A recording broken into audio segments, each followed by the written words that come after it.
السلام عليكم ورحمة الله وبركاته. حبايبي عاملين ايه؟ يا رب تكونوا بألف خير.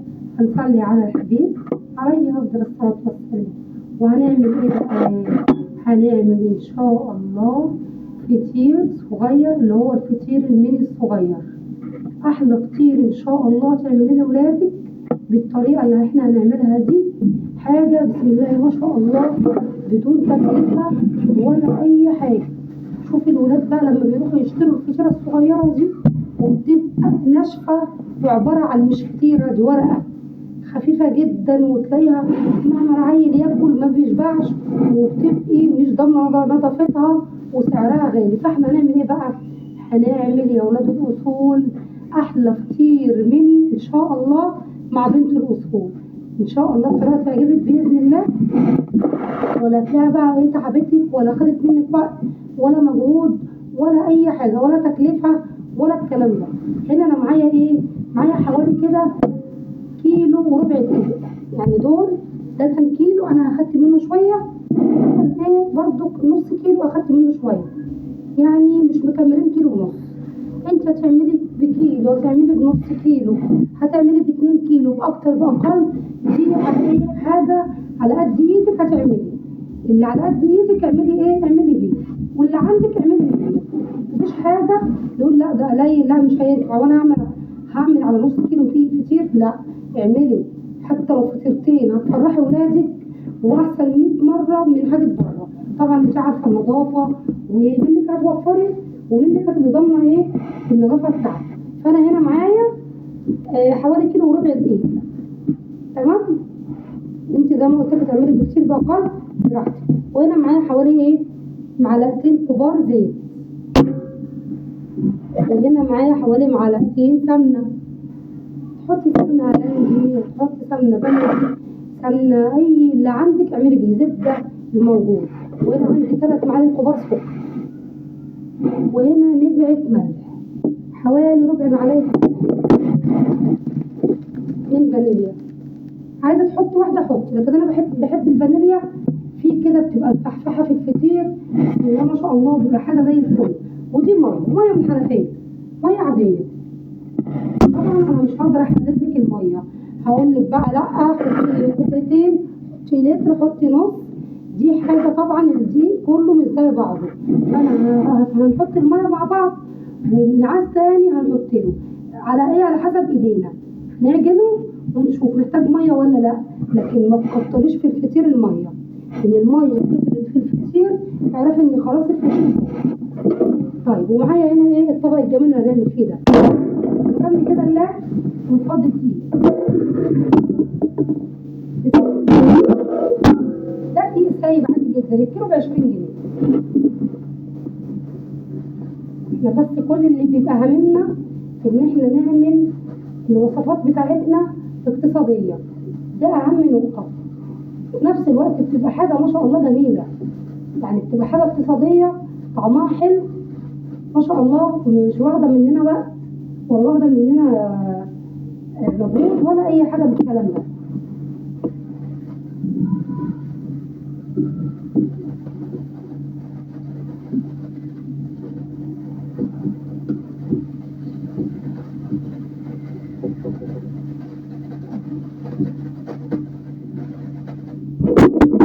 حطينا الدقيق، هنحط ايه بقى على الدقيق؟ هنحط السكر، هنحط ايه كمان؟ هنحط شوية الملح،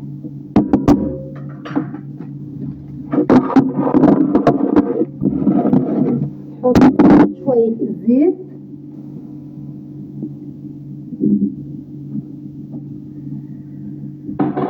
وننزل بالفانيليا. عايزة تحطي باكو زي ما قلتلك تمام، مفيش اي مشكلة، حطي باكو. لكن انا بحب الفانيليا كده في ايه، في كتير بصراحة ما شاء الله، بتبقى ريحتها كده وهو بيستوي حاجة ما شاء الله، ريحته جميلة اوي.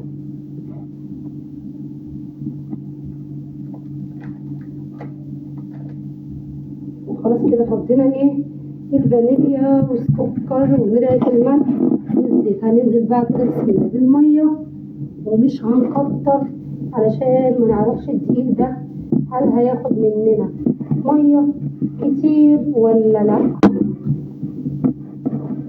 هنا بقى انا فضيت كوبايه الميه اللي انا وريتها لك، فهعجن كده وهاخد ودي فيه لحد ما اشوف العجينه هل هي عايزه ميه تانية ولا لا. بقى شايفه بقى بسم الله ما شاء الله، شايفه العجينه هنا عامله ازاي. انا عايزه بقى العجينه دي الميه، كوبايه الميه اللي احنا اهي دي اللي احنا كنا قايلين ايه هنحطه ونشوف هي عايزه هتعوز تاني ولا لا. هي اخدت كوبايه ميه دي، ما خدتش اكتر من كده، فانت تشوفي بقى الدقيق بتاعك هياخد اقل اكتر، لكن انا معايا هي كوبايه الميه. بصوا ما شاء الله على العجينه، احنا عايزين العجينه دي. طبعا بقى هكمل عجن فيها وبعد كده اوريها لك. خلاص كده بصي ما شاء الله، بصي ايدي نتفت ازاي ما شاء الله. ما دام ايدك نتفت كده من العجينه اعرفي ان العجينه بتاعتك ناجحه ما شاء الله عليها. هنعمل ايه بقى؟ هنحط بس كده ايه ندعه زيت كده على ايدينا، يا دوب بس ندعه اهي، ونروح ايه مشينا كده على العجينه عشان بس ما ينشفش الوش بتاعه، ما ينشفش.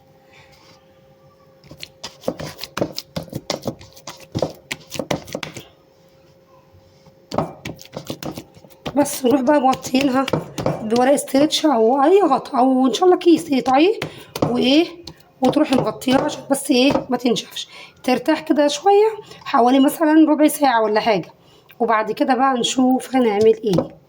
الله ارتاحت معايا. هاجي كده عند الصينيه اللي انا هعمل فيها واحط فيها شويه زيت، حبه صغيرين يعني مش كتير.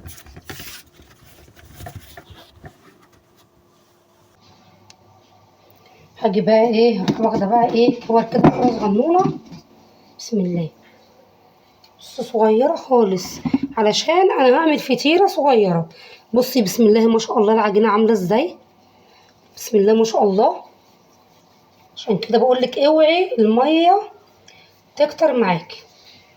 بصي ما شاء الله العجينه لما نفسها خالص اهي ما شاء الله عليها. هعملها بالحجم ده. انت عايزه تكبري الفطيره شويه اعملي كره اكبر من دي شويه، كبري بقى تصغري دي حاجه بتاعتك انت، لكن انا عايزه اعمله كده صغير عشان الولاد بيفرحوا بيه، بيحبوه كده اللي هو الميني الصغير ده. خدي كده برضو ودي كده فيها ما شاء الله. بس ما شاء الله العجينه بتتكلم ما شاء الله عليها. ده يرجع ان انا مش مكتره الميه للدقيق. الميه العجينه بتاعت الفطير ما بتاخدش ميه كتير، تبقى ناشفه. بس ما شاء الله عامله ازاي. كمل بقى بقيه العجين ده وارجع له. خلاص كده ما شاء الله اخدت العجينه وعملتها كور، عملت معايا 9 كور. كيلو وربع دقيق عمل معايا ما شاء الله 9 كور. انت عايزه تكبري او تصغري براحتك. انا بقى كده هسيبه هغطيه واسيبه يرتاح حوالي نص ساعه. هنا بقى خلاص الفطير ارتاح معايا. هعمل بقى؟ هاجي كده في صينيه تاني واحط برضو شويه زيت افرد عليهم. هناخد كده ما شاء الله بسم الله واحده واحده كده ونفردها بسم الله.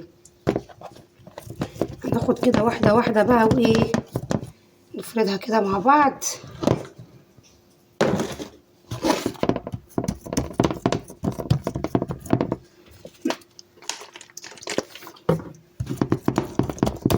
فرديها لحد ما الصينيه الفطيره تبقى رقيقه بسوى الصينيه.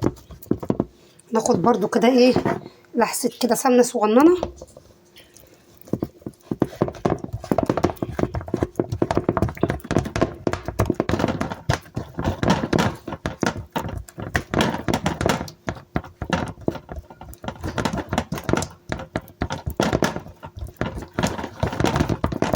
ما شاء الله العجينه عشان تكون حلوه ماشيه معايا. بصي ولا اي حاجه، ما شاء الله تجري.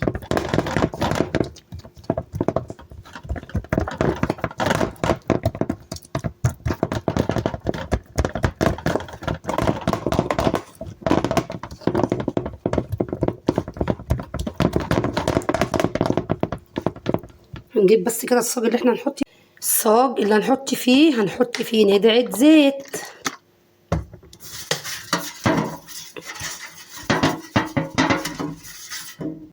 ادي الفطيره الصغنونه الجميله. اطلعي كده ايه، شدي كده. عندك بقى انت صينيه اكبر من دي شويه ماشي.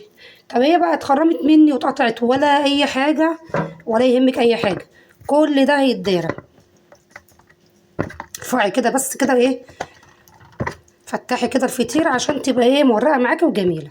هنيجي بقى نحط برضو ايه شويه سمنه صغيرين، ونلم بقى، لمي وحطي حته سمنه، وهكذا لمي وتحطي سمنه حبه صغيرين. لمي بقى كده الفطيره بتاعتنا وعالصاج على طول، وايه ونحطها. خلاص كده ايه عملنا اول واحده. هنيجي برضو ايه عندي تاني واحده، نحط شويه زيت نفردها، ونحط ايه حته سمنه كده صغيره. افردي بقى كده زي ما فردنا اول واحده لحد معاكي، تفضلي كده تفردي لحد ما تبقى معاكي ايه بسوى الصينيه. لو هي حسيتها كده كبيره عن الصينيه اعمليها في صينيه اكبر.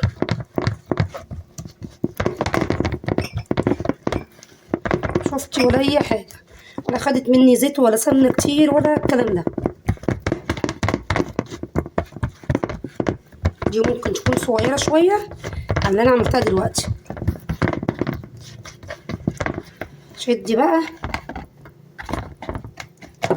طلعي كده الهوا منها عشان تبقى ايه خفيفه كده ومورقه.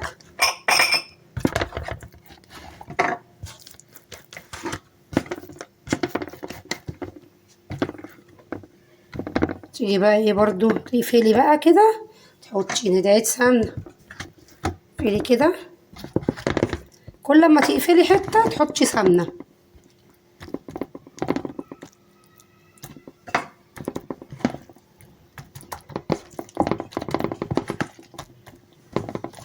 توب يعني حته صغيره كده اهي. خلاص كده خلصناها. نروح بقى، انا بس عشان ماسكه التليفون والله وبعمل بايد واحده. كده ايه قلبينها اهي. بصي قلبتها ولا اي حاجه. سيبهم بقى كده يرتاحوا، وهكمل ان شاء الله الباقي ده وايه، وهرجع لك يا ستي الكل. دي تالت واحده اهي بقى. انا كده ايه هعملها زي الاتنين اللي قبليه كده، اللي قبليها، وايه وهخلصهم ان شاء الله وهرجع لك. هنا فردت ال9 فطاير.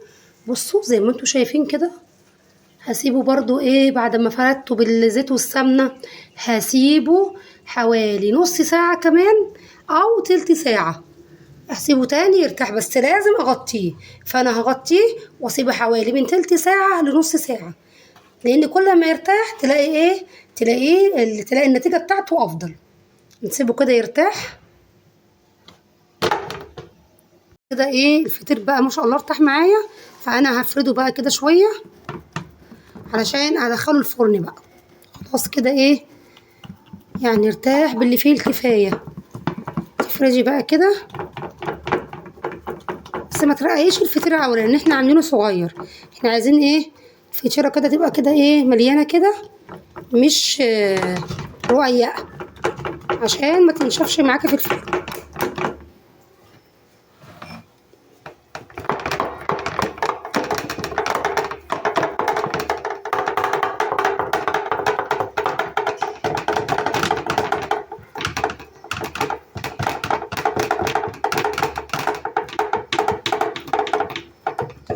نروح بقى على الفرن وندخله ان شاء الله ما يخرج اوريهولك. بصي بقى تعرفين ازاي ان هو ايه ما شاء الله خلاص كده ارتاح وبقى زي الفل. شايفه الفقاقيع دي ما شاء الله كده خلاص كده تعرفي ان هو تمام التمام. خلاص بقى خرجنا ايه اول صاج من الفرن. بصوا بسم الله ما شاء الله عامل ازاي. بصوا بقى مش قادره اقول لكم سخن قد ايه. احنا ندخل بقى ايه الصاج التاني.